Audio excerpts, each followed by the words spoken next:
Hi everybody, this is Aurora with Texas Yarn Lover. Sorry I didn't have a video the last 2 weeks. My computer went kaplooey and I had to get a wireless router to plug into it because the Ethernet plug went berserk the second time on this computer. So I just wanted to show you really quickly what I've done these past 2 weeks, and not a whole lot, let me tell you. I had shown this on a video clip for my last cast-off crew, and I hadn't added the fringe on here, and I don't know about this fringe. I'm not too crazy about it because it's all wrinkly because the yarn had been, you know, just wrapped up severely around the ball. And so I'm not too crazy about this whole shawl. My assistant back behind the camera is telling me, don't go so wide, don't go so wide. But I want y'all to get the full view of the whole shawl.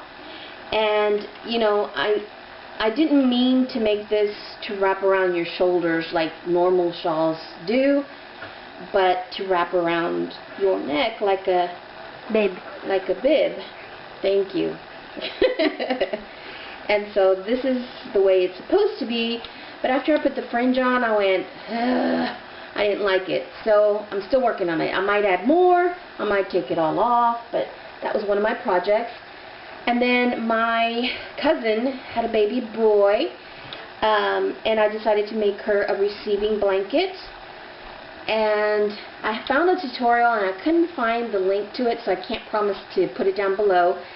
But it was really simple, easy, how to get your blanket stitch all the way across.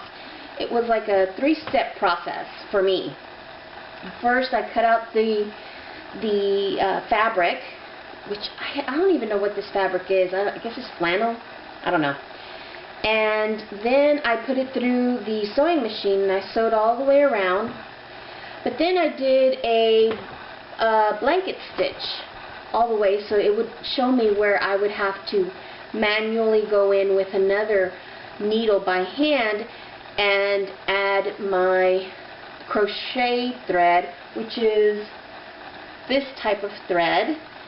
And then I went ahead and did an edging, just a little scalloped edging. I think it's this 1, 2, 3, 4, 5, 6 stitch double crochet scalloped. And then I single crocheted into the next stitch, single crocheted into the next stitch, and then started another scallop. So I'll try to get a close-up of that for you and insert it here.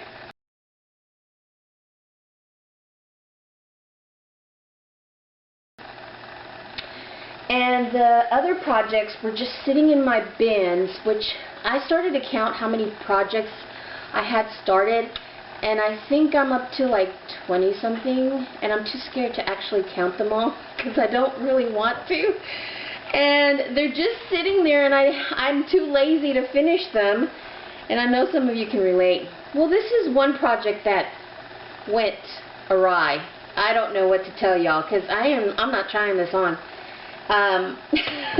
This was supposed to be a scarf, but I ended up, I don't know why, sewing one end shut. And I was afraid to cut it open because I've done that several times to several projects, and it just ruins the whole project. And because it was on a loom, I'm really bad at catching stitches when I'm knitting or when I'm using a loom.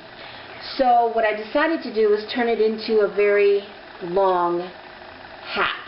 Very long. And so I thought, well, you know, you could, I don't know. But you could fold like the edge and have a brim and then put it on like this. And there you go. Somebody can have a really nice long hat. Her long hair. Yes, with long hair, because you look bald, like my daughters say, when you put on a hat and you don't have short hair. So that's that. And then I had another project on a loom. And I made it into a infinity scarf, I guess is what it's called. Sorry about my girls, they're screaming, they don't know I'm recording. But what I didn't like is the finished edge here, and I don't know how else to do it. I single crocheted it, and it's kind of stiff, and I don't know if you can tell, but I don't like it. You see that? How that looks? And it looks really bad on the inside. I mean, that single crochet just does not do it justice. And it's a great color. I love the colors. I love how it's modeled like this. The color of the yarn comes out when you knit it on the loom.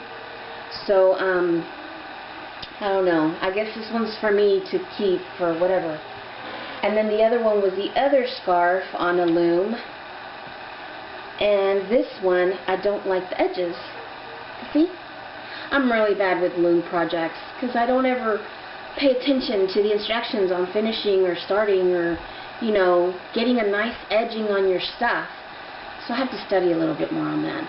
But I love the outcome. I mean, this one I left it open because I wanted to use it as a cowl, but then when you crochet it, and if you don't leave enough stitches, it becomes tight.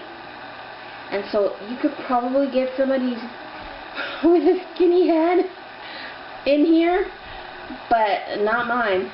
I'm telling you, this won't work. I'll try it in front of y'all and see what y'all think.